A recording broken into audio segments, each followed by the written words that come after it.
Hi, welcome to Life Hurts, God Heals. I'm one of your hosts, Kim Ward. And I'm your other host, Kurt Flagel. And on this episode, we are talking with Jono DeMartimprey about a subject that all of us, or at least many of us, have dealt with, especially in the culture we live in these days. And that is the struggle with depression. What does it look like to wrestle with this issue before God and invite Him into the struggle?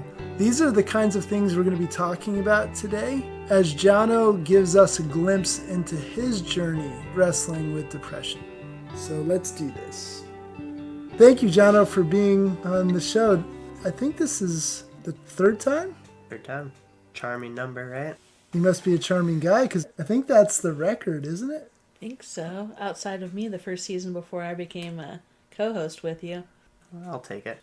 So, Jono, this is a very timely subject, even for the time of year we're going into as we're recording this. We're going into the holidays, which I would say statistically is where there's a big bump in people struggling with depression for all kinds of reasons revolving around the holidays.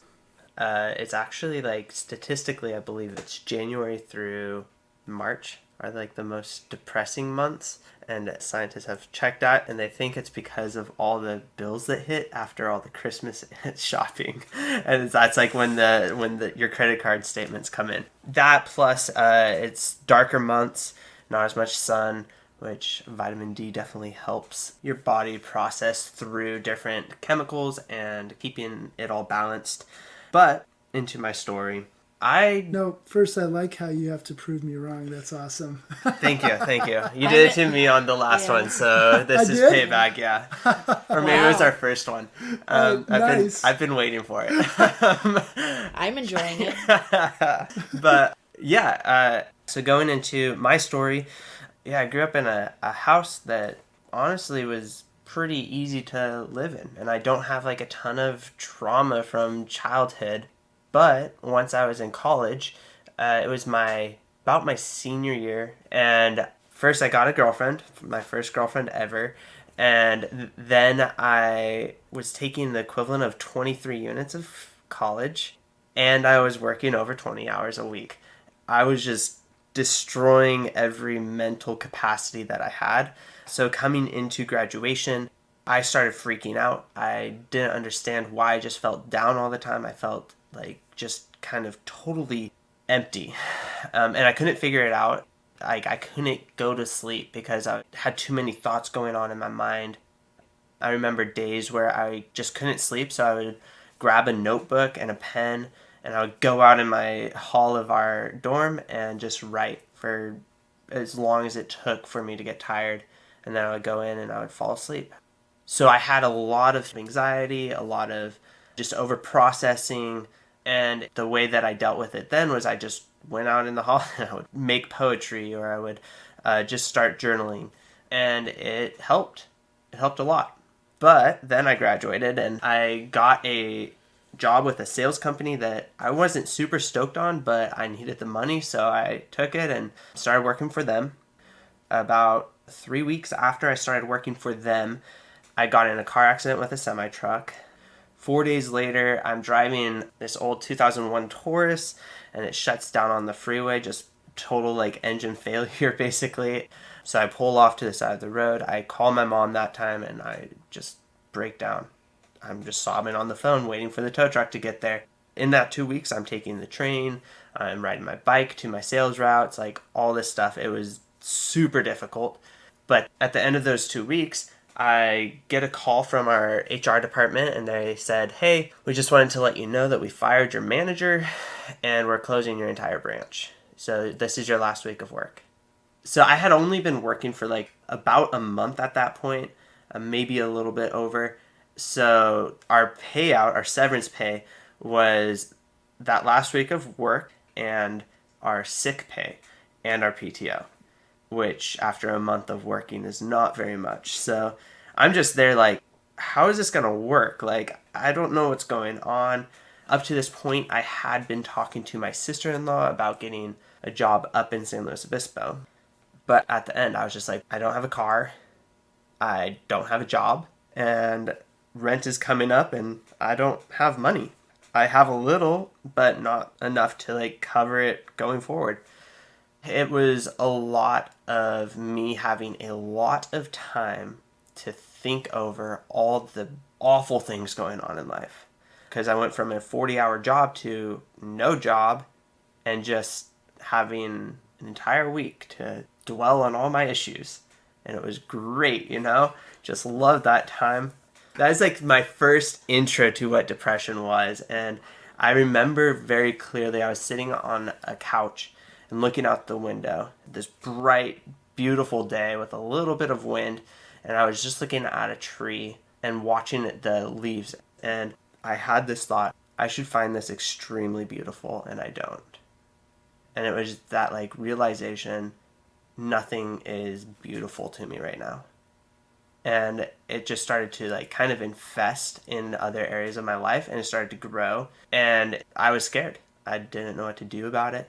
I just knew that I needed to get out of there. So my sister-in-law and brother helped me out, and they said, hey, come on up here, just live with us for a little while. And I am eternally grateful to them for it. It's the greatest gift anyone has given me. They helped me get up here. And so yeah, with a maxed out credit card, with a car that you look at and you're like, oh, that's half a car, and all my problems stuffed into that little yellow car, I drove up to San Luis Obispo and started staying with my brother and sister-in-law. I kind of got some space, had a safe place to like kind of deal through some of the stuff. And also because I was in a new area, I was able to disassociate from the pending doom of my brain. How did that help? There's a weird thing that moving gives me, like, hey, this time it's going to be different. You're totally fine. You're free of your issues. And it seemed that way for a while. And then they started coming back. So I moved in with a client with a mental health company that I was working for, and started like helping him with his mental health. I started to actually heal some of my mental health issues, like depression. Just being in an environment where that's so like prominent, I actually started to learn more about it and what depression is and how to like accept it and how to move in and like get some healing in there. But it was all like very temporary, like, oh, just give it to a higher power. That's kind of the advice that they would give all the time. And there was a point where I started getting unhappy about being in slow. So I actually came up with this crazy idea. I'm like, all right, I can't live in LA. I don't like where I grew up, and I don't want to live in slow. In San Luis Obispo, which I will commonly refer to as slow. And so I went to Europe and I bought a one-way ticket, and I was just like, all right, we're going to see if there's anywhere over here that I would like to live. That was one of the purposes of me going there.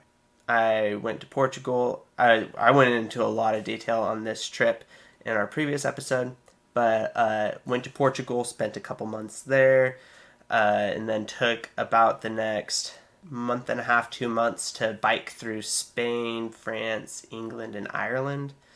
It's beautiful over there, but what I realized is about 4 weeks into the trip, I missed my friends. I want to be back with them. Like, this is home for me right now. And so I finished out my trip and came back and was really good for a couple months. And then it just started getting darker in my mind. I started feeling down. I didn't have enough energy to do things that I loved, and I didn't love them anymore, so I had even less energy for them. And I didn't understand why. My job was meh. It was okay. I really had a hard time. And the date that I will never forget, I don't think I'll ever forget, is July 4th of 2019. And that's the first day that I told 3 of my really good friends what was going on. That I just felt depressed. I didn't feel like there was anything really good going on in life. And yeah, I just opened up to them, and I was just like, I was so tired, and I didn't care if people knew at that point. Mental health is really interesting in that you don't want to disappoint people or have them label you as something. Depressed, down, whatever you want to call it. This could be incorrect, but I find that it's a lot harder for guys because we have this thought of like, we have stuff to do. Like, why would I get depressed? I have stuff to do. I have places to be. And I was watching a video the other day. This gal was just going around a city, just asking random people, like, hey, like, when you're in trouble, who do you call? Or when you have issues, who do you call? And, like, all the girls will have someone that they're like, oh, I call my dad, I call my friend, or this guy, this mentor in my life. And almost every single guy goes, call someone? No, I'm a guy. I don't have someone to call. That encapsulates how I felt in that moment of like, I don't have anyone. These people are here, but they don't really know what's going on in my life. So yeah, July 4th, I just get sick of it, and I'm just like, hey, this is where I'm at. I don't remember watching the fireworks that year because we were just so in this conversation. And then in that, I find out that one of my other friends is kind of struggling with it as well. And so we just started talking a lot more and like getting into each other's lives and just helping support each other. And it was awesome. It was a point where I just felt heard and understood. And that's a lot of what doesn't happen is like when I would tell someone that I'm feeling down or whatever, the response I would get is, no, you're just such a happy person. You're so full of joy. You love helping people. You'll get over it. It was insult on top of injury of like, I don't feel that way. And I know that, but like now that they're saying that, it's like, oh, you're being a downer. You're not like really focused on like your joyful side. And I'm like, what joyful side? I know that that's like the facade I've put on for you, but I don't feel that way. Like, so it was really tough when people would just say, oh, you're so joyful. You're so happy all the time and whatever, because I didn't feel it. I realized how dark the mask, as I would come to coin it, was. The mask would be that false persona that I'm showing off to people.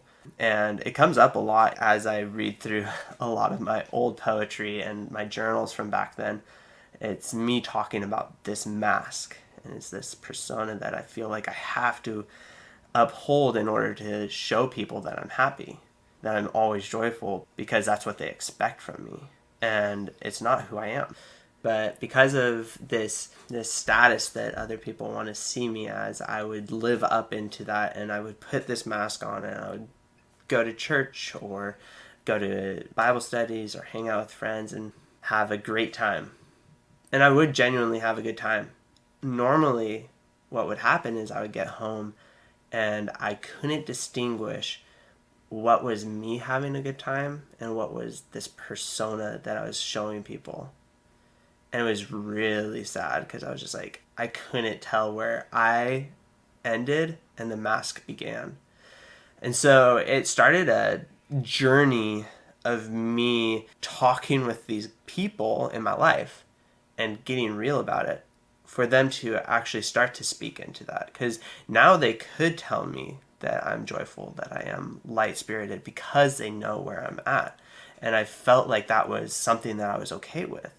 These people, they're not just saying it because I have this mask on. They're saying it because even though they see the darker aspects of me, because they know that I have this depression, they still see these joyful parts of me. And so it's interesting because they would be saying the exact same thing as all these other people would, but for some reason I believed them because they could see behind the mask, because I let them in.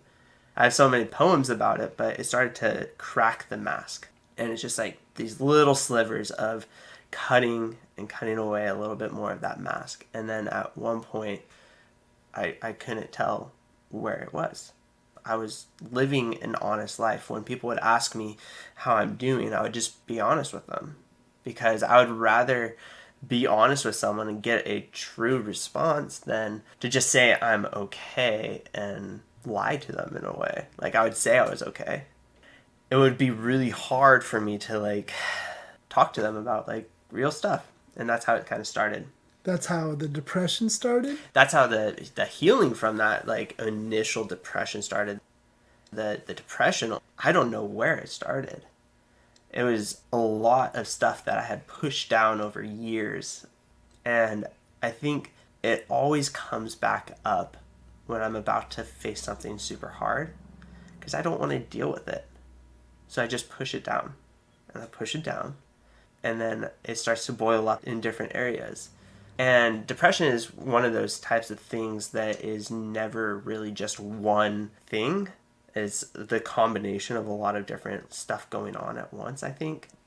And while there is seasonal depression and clinical depression, and there are differences and different grades, usually it takes a combination of multiple factors to get you to the place where you're just, in a way, hopeless, or you don't see anything that is joyful or colorful in life. Yeah, up to a couple of years ago, that's where I was at. Through 2020, it's funny because lots of people say 2020 is like the worst year ever. It's literally the best year of my entire life up to this point. I'm so thankful for 2020. The events that happened were definitely not preferable, but people started to feel the way that I felt before that. And it was really interesting to be able to have the unique perspective of going through that and talking with them. I remember being at a Bible study once, and one of my friends told a group of guys that he was struggling with depression, and everyone started doing the exact thing that I had just mentioned, where they just went, "Oh, you're such a great guy. You're always so happy. You love God. You're reading your Bible all the time." And they start qualifying why he shouldn't be depressed. And whether it was nice or not, I literally just told everyone to shut up in the Bible study. And then I was like, "Hey, is this how you feel?" And I laid it out. I'm like, you feel like you understand these things are like true in your life, but you can't hear it from other people, because when you hear it, it sounds like they're just trying to minimize your depression and how you're feeling right now. And I just like started talking to him about like what I experienced and just asking him questions. Is this how you feel? Is this what you're going through? And everyone was like so mad at me because they're like, "Oh, Jono's just trying to take over the stage." And the guy was just like, "That's exactly how I feel." In that moment, I just realized God doesn't waste stuff like this. God had a family member of mine who went through their own depression and still struggles with it, who encouraged me so much through my down times, and then I can encourage them in their down times. And it's been amazing knowing that I'm not alone, because it's a very prominent thing right now. And I see the isolation, which creates a perfect environment for depression, has been so prominent over the last 2 years, or almost 3 years. If you look at the charts of depression and like how they've scaled over the last 3 years, it's ridiculous. This is like the next thing. We've kind of been in more normal states recently, but something's not right. You can kind of tell when you go outside, when you're hanging out with people. People aren't as joyful and sociable. People start to isolate, and that's a lot of where depression loves to fester and grow. You said earlier that there's multiple avenues that led to depression. So besides isolation, what are some of the other factors that came together to create this depression? There's a lot of them. Porn was a big one that fed into it. And not anyone knowing about it too? Or? Yeah. At that time, I was not a part of a group or getting healing in that area. So, yeah, that was a big part of it. And then another big part is I just remember just hating myself. It was just like I would look myself in the eye, and that's all that I could feel, is like contempt towards myself. When I was depressed, that was sometimes the case, but it was even when I was outside of it.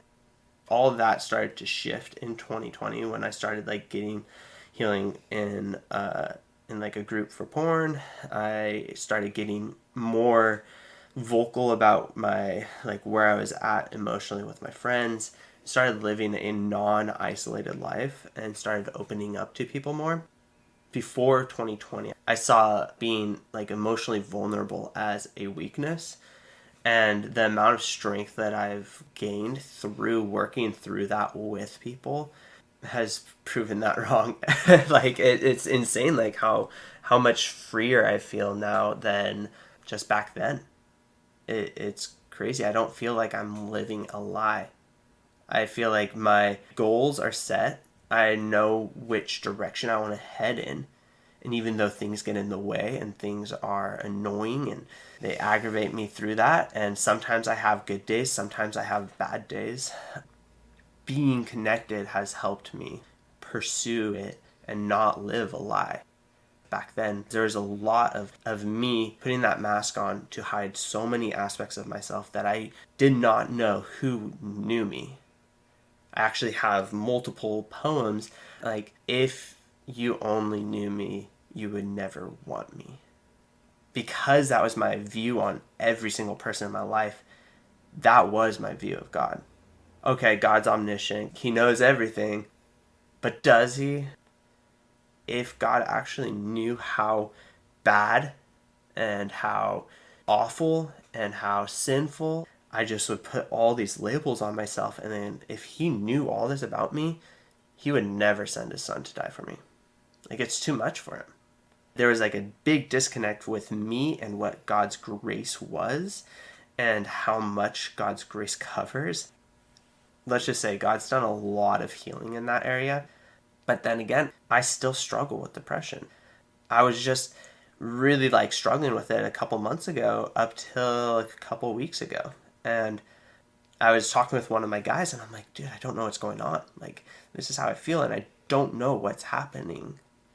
And he's just like, what's been slipping? What's different? Like, what is happening that is changing your projection towards Christ and sending you into this avenue of darkness? Where's the difference? The main one, I've been really loose about my morning devotions. So I tightened up and I'm like, you know what? I'm going to wake up. One of my friends would say it's middle of the night, but I'll just say early morning, and I'm going to keep with like a solid devotion time, and I'm going to do prayer journals, and I'm just going to work through it. And I cannot understate how important it was for me to get that advice from that true friend who heard all that I was going through and was just like, hey, let's find the correct path. Like, what's going on? So did it take away all the dark days? No. But even on those days, it's more of a perspective shift of being able to say, hey, you know what? There's this second person in me that doesn't care about the best I have. I actually have named that side of my brain, and his name's Charles. So sometimes when I'm just like hating on myself or feeling like this morning I literally woke up and I'm like, today's going to be a bad day.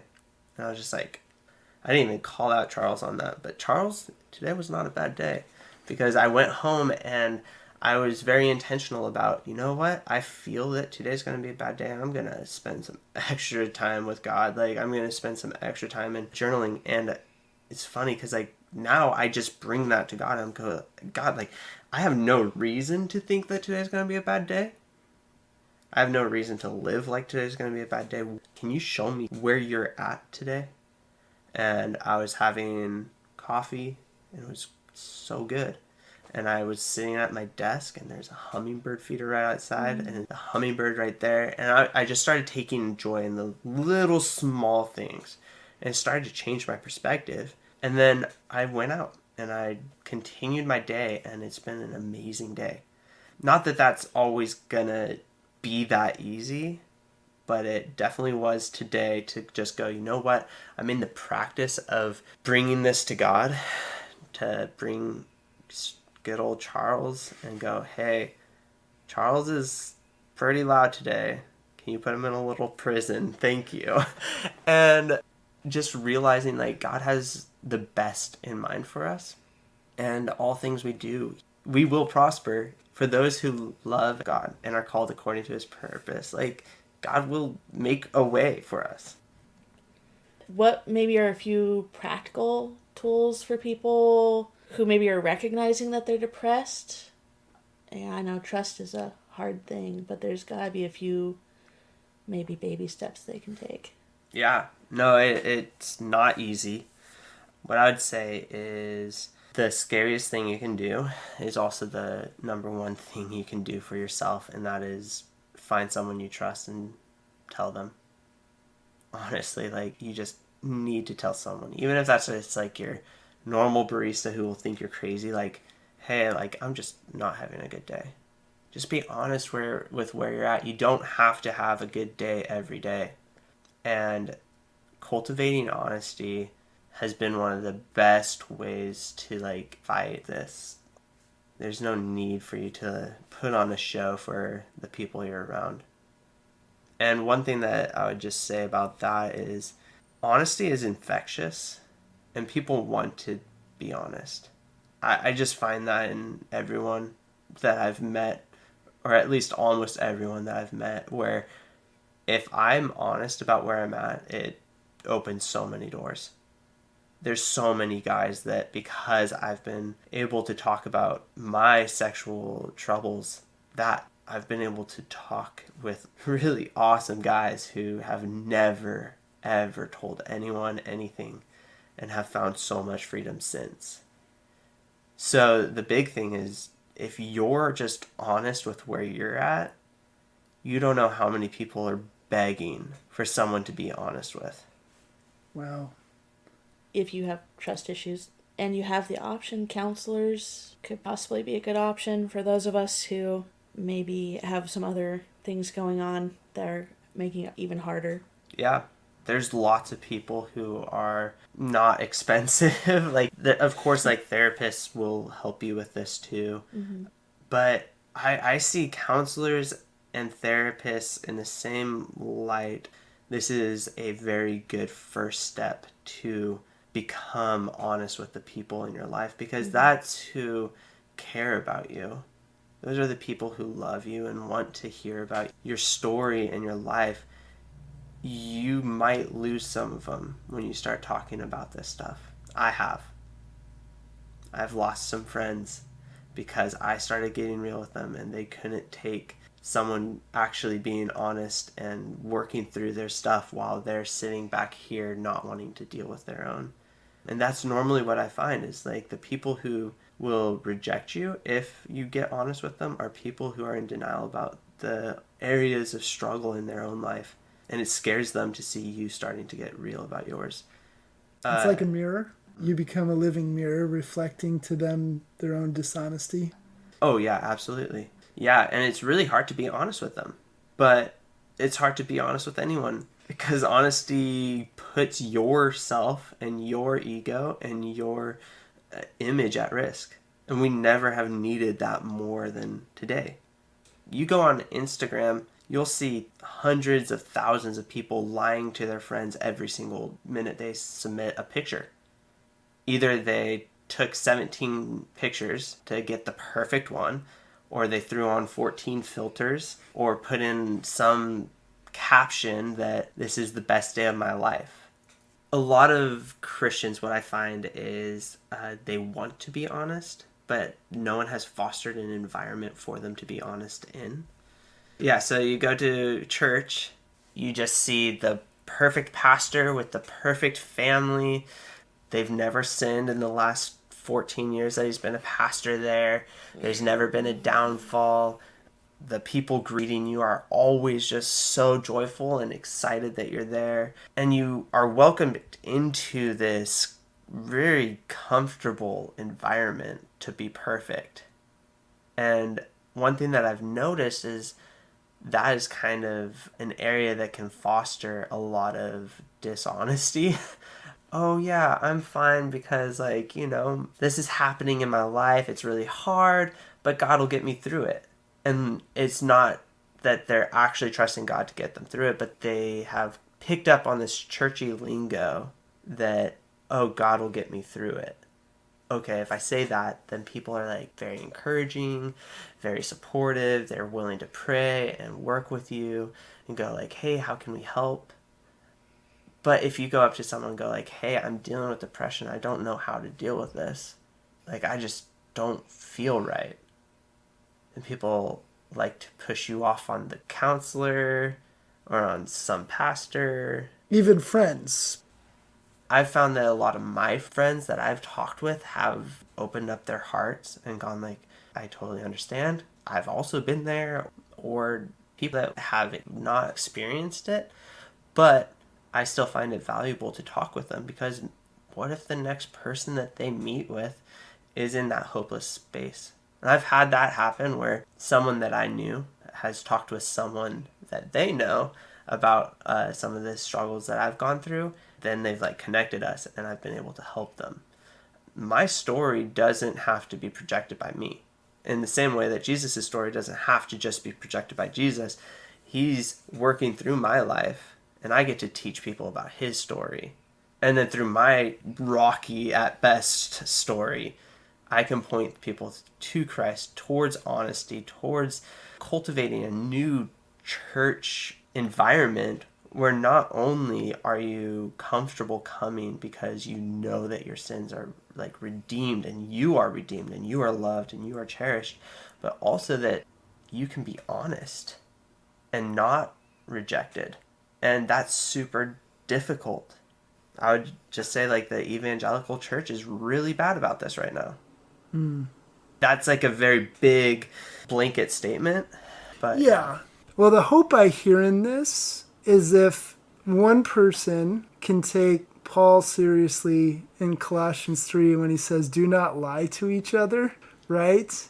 If one person can do that, and that one person, and I'm talking about you, then can influence other people to be honest and see the beauty and power there is in breaking cycles of depression before it gets really going, or even in the midst of it, that they can find that honesty and authenticity actually is a powerful thing to break those cycles, to help walk through depression. If one person can experience that and they're sharing their story with other people and now here, then the hope is our culture can shift in the church and outside the church. All it takes is one person. Mm-hmm. I mean, Jesus was, yes, God and man, but he was one person. He had just a few guys that turned the whole world upside down. So this gives me hope that we can be on an upswing towards authenticity. And that's what I hear is authenticity with God and with people is the real game changer when it comes to facing depression and walking through that journey into health. Absolutely. I would say that was the point where I was no longer in this cycle of running from my problems, running from this doom that was following me from college into after college, into SLO, into Portugal and Europe, and back to SLO. It was the moment that I talked to them, July 4th of 2019, that started to shift the tide. And since then, I have not felt alone in my depression and in my down days and my dark days. It's still there. It still looms from time to time. It still comes back. Like I said, I was dealing with it pretty rough for about a month. Yeah, like a month and a half, 2 months. And it wasn't that I was alone. I was talking with my family member who was amazingly encouraging. Talking with my group and those guys, just going, hey, this is where I'm at. I don't feel great. I don't know what's going on. I'm scared of like depression returning. It is scary. Feeling like there's no hope, not seeing color or having any joy. And so checking in with guys when I'm having those like black and white days or when I just feel like I don't have energy to do things I love. And so by checking in with them and talking with them and continuing to not shy away from those deep feelings and taking them to other guys, and when I'm forgetting to take them to God, they're constantly redirecting me to God, and it's just encouraging because that is where the true help comes from. It's kind of like a daily struggle for me right now. I know that if I start out my day right, I can have the morning free, kind of. But I constantly have to bring it to God when I'm like having those invasive thoughts. And I verbalize out like, hey, God, I'm catching these. I'm taking these thoughts captive and I'm bringing them to you because I don't feel worthy. I don't feel I'm loved. I don't feel like I have any part to play in this grand story of yours. Like, I just feel lost. And when I do that and I verbalize that or just bring it to God, he can go, hey, I sent my son because I love you. If you think your sin is great, think about literal perfection, and that's what was substituted for your sin. It covers it. You're not that sinful, Jono. And so he continuously like can speak into that. But if I'm just holding on to it and just thinking, I shouldn't feel this way, and I'm fighting against it, then I'm in trouble. In yourself. Yeah. In your own mind. Yeah, if I'm fighting in my own mind against myself, it's not pretty. What is really interesting and powerful is, again, the specific ways you're being honest. You're not just coming to God or being encouraged to pray about it. You're being honest about how you're feeling to him. You're opening yourself up with honest feelings. This is how I'm feeling. This is what I'm thinking. And then giving him the chance to speak into it. And the second thing is you see it as a continual pattern that needs to happen throughout the day, right? It isn't just a morning. Like when you start to feel that way again, it's coming right back to being honest. You don't do that perfectly is what I'm hearing, but you're learning the practice of that, which is interesting that if you look at Scripture, we look at Scripture with a Western lens and we miss some things. One of the things I missed for years is that the Jews stopped and prayed 3 times a day. They called it, the Jewish hours of prayer. It was 9, noon, and 3, at least in the way we tell time. They stopped and went to the temple, or like Daniel, who couldn't have access to the temple, faced the temple and prayed towards it 3 times a day. So that idea of continually touching base, to be honest with him and unburden themselves of what was happening on an interior level, right, an inner place. And if you look at that, that's exactly what you're talking about, is these regular touch points through the day. And if you look at that from scriptural standpoint, and you did a study on it, you would be amazed. I was amazed at how many of the miracles and the God experiences that people had were in those daily times of prayer. Yeah. Daniel's visions of the future are in those daily times of prayer. Peter and John going to the temple called Beautiful, or through the gate called Beautiful, and healing a man who was lame is at one of those hours of prayer. Peter having the experience where the cloth comes down, a sheet comes down, and God tells him to not call things unclean that he calls clean, and then has this whole experience with Gentile believers, or Gentiles coming to faith, all happen because they're having these regular touch points of prayer throughout the day. Yeah. And God is meeting them in those places. That's called heaven. I would say the opposite is also true. If heaven is intimacy with God and with other people, with God at the center of that, then hell is isolation. Yeah. You feel like hell when you're isolated, so because it makes sense. Right? The word we use is separation, right? Yeah. And that's what we're doing yeah. in isolation. Think on this before we close out in prayer, but think about this. When Jesus says, people will come to me at the end and say, Lord, Lord, we did all these things in your name, even casting out demons. What's his response to them? Away from me, what? I never knew you. Not just, hey, once I knew you, and then you left. I never knew you. I never knew you.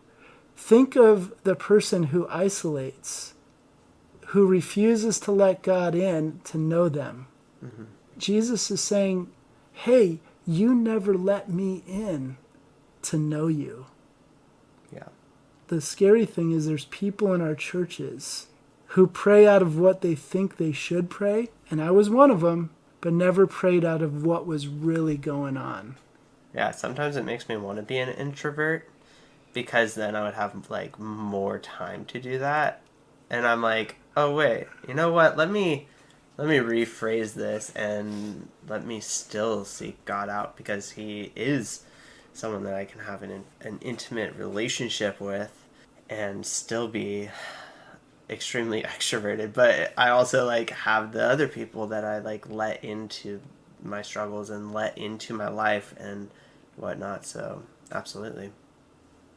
And on that note, thank you for coming on, Jono. If you wouldn't mind, as you already know, since you've been on before, we like to wrap this up with you praying for the people who are going to be listening and for anyone who might be going through the same struggle that you've been going through. Yeah. Dear Lord, thank you just for the ability to come to you no matter where we are, no matter what we're feeling. Lord, I just pray for anyone who is struggling with depressive thoughts or has been for a while. I just pray that you start to unveil the light in their life. Start bringing them to you. I pray that you give them courage to go and seek others out, to be honest with where they're at. I pray that you start to bring healing into their life, into this specific aspect of their life. I pray that you just comfort them and help them know that they are not alone in this. There are a lot of people dealing with depression right now. Yeah, like me, there's probably a lot of them that don't want to talk about it or don't know what to say because they have a image that they want to uphold. Lord, help us to give up our own image and take on yours. Wow. Lord, help the church have a heart that is accepting and cultivating honesty within it. I just pray that you just put it heavy on the leaders' hearts to invite those who are struggling with whatever it is.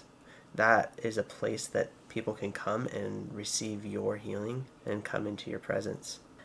So yeah, Lord, I just pray for anyone who might hear this that you encourage them to be honest in their own lives with those around them.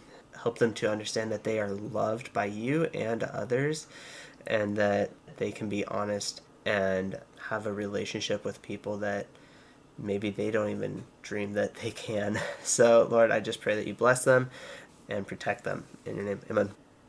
Jono, this is awesome. I think what was gold for me in the beginning was when you made the statement, do you love me or my mask? Right? That was that huge statement of those who are hiding in isolation. Do you just love me or do you love the mask that I wear? And how your honesty began to shatter that mask until basically you said it disappeared. Yeah. That was beautiful, man. Power right there. So thank you for sharing. Yeah, my pleasure. Always nice having you on board. Thank you, guys. Thanks so much for listening to this episode of Life Hurts, God Heals.